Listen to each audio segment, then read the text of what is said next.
भगवान ज्ञान गुण सागर जय, नबी सदी लोक उजागर जय। विप्रवर, आपके 3 पग में जो भी समाएगा वो मैं आपको दान देने का ये संकल्प लेता हूँ।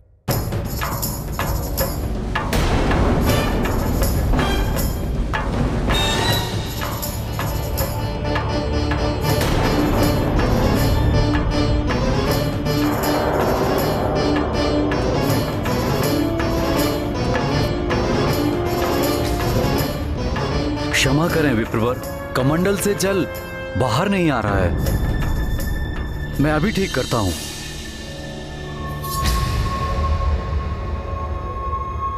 प्रतीत हो रहा है कुछ अवरोध आ गया है कमंडल में। लाइए, अभी ठीक हो जाएगा।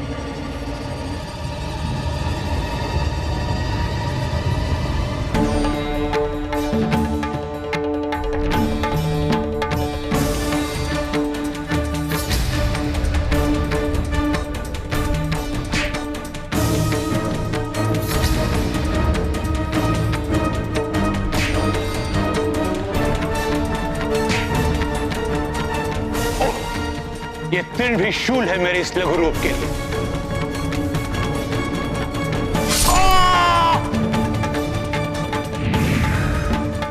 लीजिए, अवरोध हट गया महाराज बलि।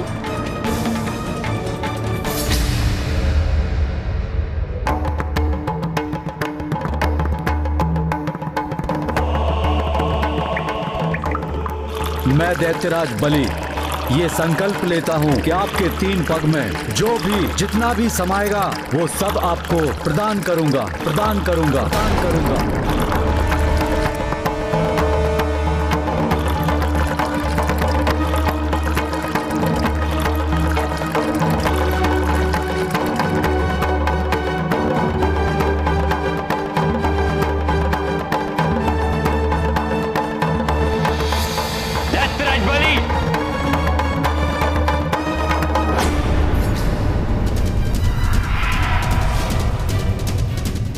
आज्ञा की अवहेलना करने वाले मूढ़मती,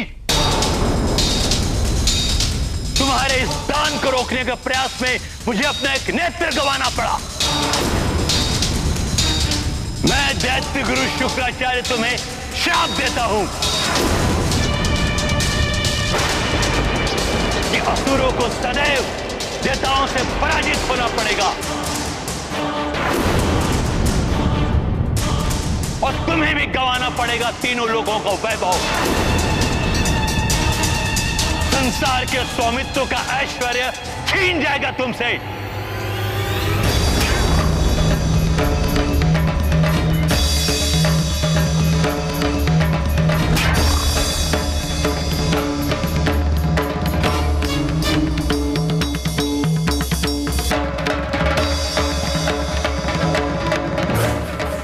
मैंने जो भी किया उसके लिए मुझे कोई भी श्राप स्वीकार है गुरुदेव।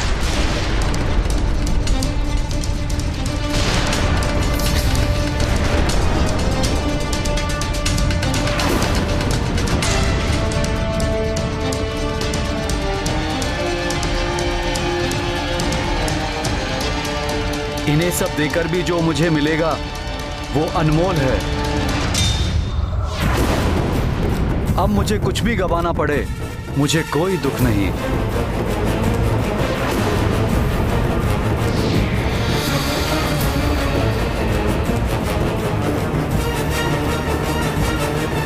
प्रभु श्री वामन जी ने मात्र 3 पग धरती ही मांगी थी। ऐसा क्या हो गया कि गुरुदेव शुक्राचार्य ने महाराज बलि को इतना भीषण शाप दे दिया? हनुमान, कदाचित प्रभु वामन राजा बलि से त्रिलोकों का आधिपत्य नहीं मांगते, क्योंकि तीनों लोगों का शासन राजा बलि ने अपने बल पर प्राप्त किया था। किंतु ईश्वर की लीला हुई और दैत्य गुरु बाध्य हो गए राजा बलि को श्राप देने के लिए। विचित्र है प्रभु की लीला। प्रभु वामन जी ने मात्र 3 पग धरती मांगी थी, फिर कैसे उन्होंने उनसे तीनों लोगों का प्रभुत्व मांग लिया? ये लीला कैसी हुई ये सुनो। राजा बलि ने श्राप तो स्वीकार कर ही लिया था। निराश होकर शुक्राचार्य क्रोधावश वहां से चले गए। तब प्रभु श्री वामन के समक्ष राजा बलि ने बड़ी विनम्रता के साथ हाथ जोड़कर विनती की। दान प्रक्रिया में इस व्यवधान के कारण जो भी विलंब हुआ उसके लिए मैं क्षमा प्रार्थी हूं विप्रवर। 3 पग के माप में आप जो भी प्राप्त करना चाहते हैं उसे मैं सहर्ष प्रदान करने के लिए प्रस्तुत हूं। कृपया अपना दान प्राप्त कर मेरा संकल्प पूर्ण करें।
श्री हरि, आपकी इस लीला का माध्यम बनकर मैं धन्य हो गया।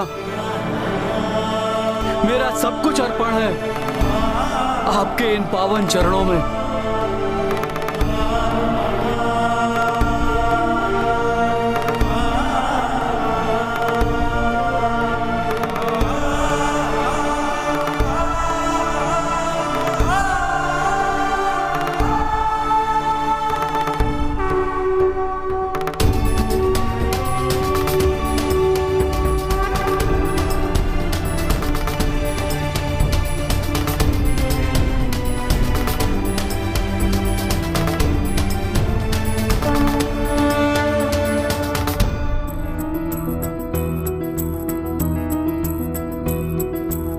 शीतल चंद्रा सूर्य प्रचंड, अंतरिक्ष ब्रह्मांड अखंड, धरती अंबर लोक सबे, वामन 2 पग माय न पै।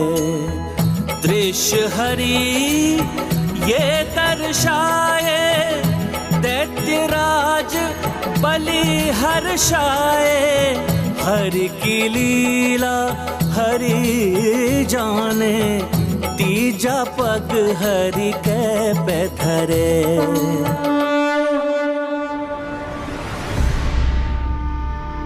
महाराज बलि, आपने 3 पग में समाने योग्य वस्तुओं का दान देने का वचन दिया था।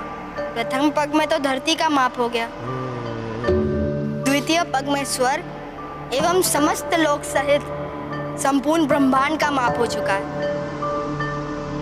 अब आप ही मुझे बताइए कि मैं अपना तृतीय पग कहाँ रखूं? बताइए राजन, बताइए कहाँ रखूं मैं अपना तृतीय पग? अब मुझे अन्य कोई रिक्त स्थान दिखाई नहीं दे रहा है। प्रभु, अब तो मेरे पास कुछ शेष रहा ही नहीं जो मैं आपके श्री चरणों में अर्पित कर सकूं, किंतु वचन पूर्ण करना है मुझे। अब मेरे पास जो भी शेष रहा है वो मैं स्वयं ही हूं। अतः आप अपना तृतीय पग, अपना पावन चरण मेरे शीश पर रखे प्रभु, रखे प्रभु।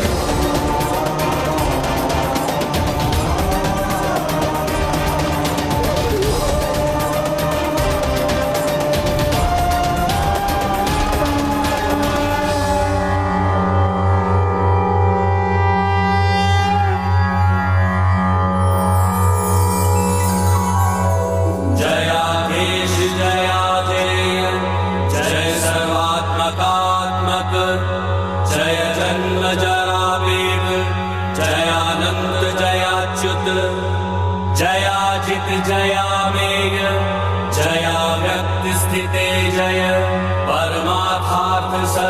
सर्वज्ञ ज्ञान ज्ञेयात्मनिहसित जयाशेष जगत साक्षी जगत कर्तर जगत गुरु जगतोऽस्यन्त हृदयेन स्थिति पालयन्तु जय जय शेष जयाशेष जयाखिल हृदय स्थित जयादिमध्यान्त जय सर्वज्ञान निधे जय मुमुक्षुभिर्निर्देश स्वयं दृश्य जयेश्वर योगिनां मुक्तिफलद दमादिगुणभूषण जयाति सूक्ष्म दुर्गेय जय स्थूल जगन्मय जय स्थूलादि सूक्ष्म जयातीन्द्रिय सेन्द्रिय जय स्वमाया योगस्थ शेष भोग शयाक्षर जय एकदंष्ट्रा प्रांताग्र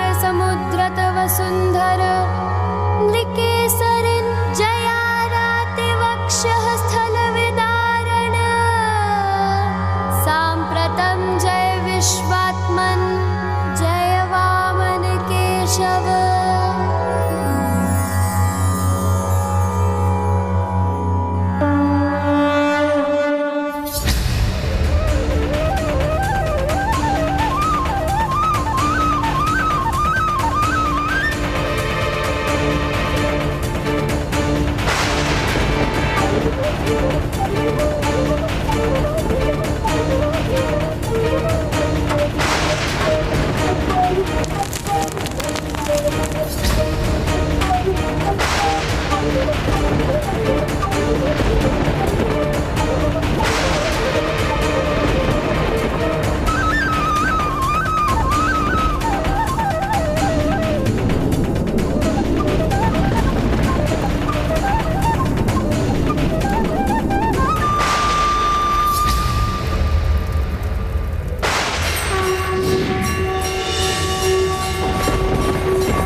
प्रभु,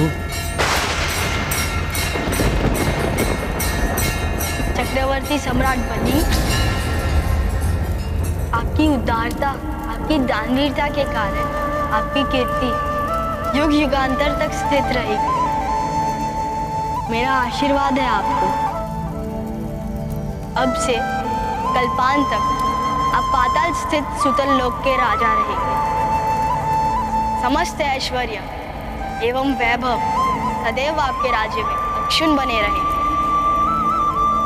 मैं स्वयं आपके राज्य की सदा रक्षा करूंगा और भविष्य में अगले स्वर्ग अधिपति इंद्र का पद आपको प्राप्त होगा। आपकी कृपा अपरंपार है प्रभु। मैं धन्य हो गया प्रभु, धन्य हो गया। आपका सदैव कल्याण हो दैत्यराज बलि। इस प्रकार प्रभु श्री नारायण ने वामन अवतार धारण किया। अब तुम बताओ हनुमान, प्रभु के इस पंचम अवतार की कथा से तुमने क्या सीखा? हाँ, प्रथम तो ये कि ईश्वर कभी भी किसी के भी प्रति अन्याय नहीं करते। उनसे जो लिया उससे भी अधिक उत्तम वरदान दिया, यहाँ तक कि इंद्र पद का भी अधिकारी बना दिया। हाँ, सत्य कहा तुमने हनुमान। और द्वितीय? द्वितीय ये माता कि कभी भी गुरुदेव की आज्ञा की अवहेलना नहीं करनी चाहिए। और ये भी गुरुदेव कोई अनुचित कार्य करे तो उन्हें भी गुरु शुक्राचार्य की भांति दंडित होना पड़ता है। हाँ, जैसे उनके एक नेत्र की ज्योति चली गई थी। और अंतिम ये कि दान धर्म निभाने वाले को भी सब गंवाकर बहुत कुछ प्राप्त होता है। जैसे राजा बलि ने तीनों लोकों का राज गंवा दिया, परंतु उन्हें तीनों लोकों के स्वामी श्री हरि का संरक्षण प्राप्त हो गया। हाँ पुत्र, एक प्रकार से उन्हें स्वयं प्रभु की प्राप्ति हो गई। और इससे बड़ी संपदा अन्य कोई हो ही नहीं सकती। माता, आप जो मुझे ये ज्ञान योग की शिक्षा दे रही हैं, उससे भगवान की विशालता एवं महानता से मेरा परिचय हो रहा है। इसके लिए मैं सदैव आपका आभारी रहूंगा माता। अब मुझे शीघ्र बताइए कि प्रभु श्री हरि ने अपना षष्ठम अवतार कौन सा धारण किया? अवश्य हनुमान। वामन अवतार में प्रभु श्री हरि नारायण शांत एवं सौम्य ब्रह्मचारी के रूप में अवतरित हुए थे। षष्ठम अवतार में वे उग्र एवं महान योद्धा के रूप में पृथ्वी पर आए। उग्र एवं महान योद्धा? अरे वाह! माता, कौन थे वो महान भक्त योद्धा? शीघ्र बताइए ना। उनका जन्म भी त्रेता युग के मध्य में हुआ था, जब हैं वंशी सहस्त्र भुजाधारी महाराज कार्तवीर्य का शासन था, जिन्हें अतुलित शक्तियां प्राप्त हुई थी। अपार शक्तियों के स्वामी होने के कारण उन्हें अपने बल पर अभिमान हो गया था और वो अपनी ही प्रजा पर अत्याचार करने लगे थे। देखा मेरी रानियों, तुम्हारे स्वामी छत्रपति सम्राट शस्त्र अर्जुन कार्तवीर्य की शस्त्र भुजाएं। इस संसार का कोई भी योद्धा इनके आगे पल भर भी नहीं टिक सकता।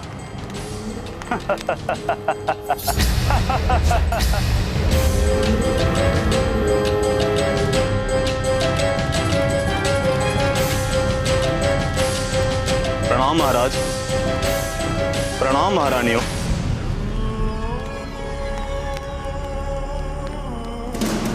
आपकी सेवा में भोजन सामग्री प्रस्तुत है महाराज। सेवकों, ये उचित समय नहीं है यहाँ आने का।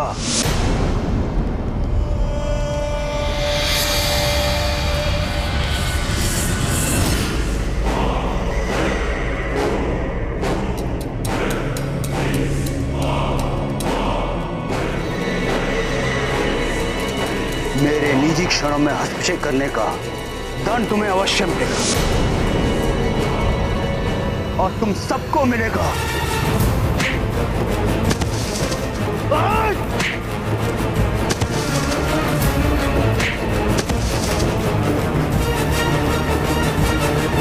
माता, राजा कार्तवीर्य का अपने सेवकों के प्रति ऐसा क्रूर व्यवहार तो अनुचित है ना? पुत्र हनुमान, उन दिनों जितने भी राजा थे वे सब शक्ति और सत्ता के अभिमान में चूर होकर अपनी ही प्रजा एवं सेवकों पर अत्याचार कर रहे थे और उन्हीं के अत्याचारों को रोकने के लिए प्रभु श्री हरि ने ऋषि जमदग्नि एवं उनकी पत्नी रेणुका के 5वें पुत्र के रूप में जन्म लिया।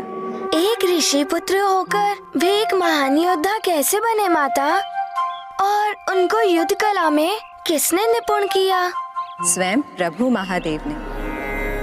उन्हें युद्ध कौशल ही नहीं सिखाया महादेव ने, अपितु अनेक अस्त्र शस्त्र भी प्रदान किए, जिनसे सज्जित होकर वो ऋषि पुत्र महाशक्तिशाली एवं अजय योद्धा बने।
गुरुदेव, पुत्र।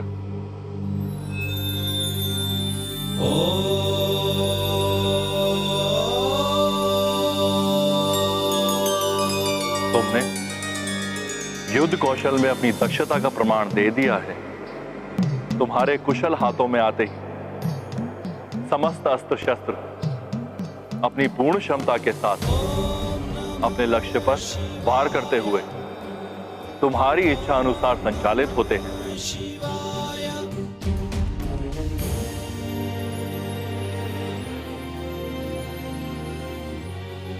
गुरुदेव,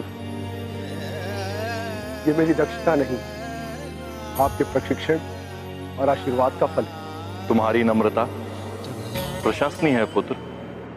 अब तक मैंने तुम्हें अनेक अस्त्र शस्त्र प्रदान किए हैं, किंतु अब तुम्हारा प्रशिक्षण सफलतापूर्वक संपन्न होने के उपलक्ष्य में मैं तुम्हें वो शस्त्र प्रदान करूंगा जिसे आज तक किसी ने भी शस्त्र के रूप में प्रयोग नहीं किया है।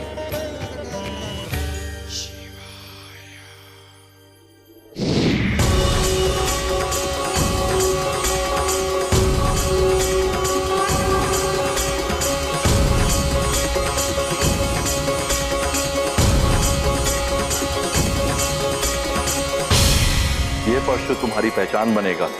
ऋषि जमदग्नि पुत्र राम, आज से तुम परशुराम के नाम से जाने जाओगे।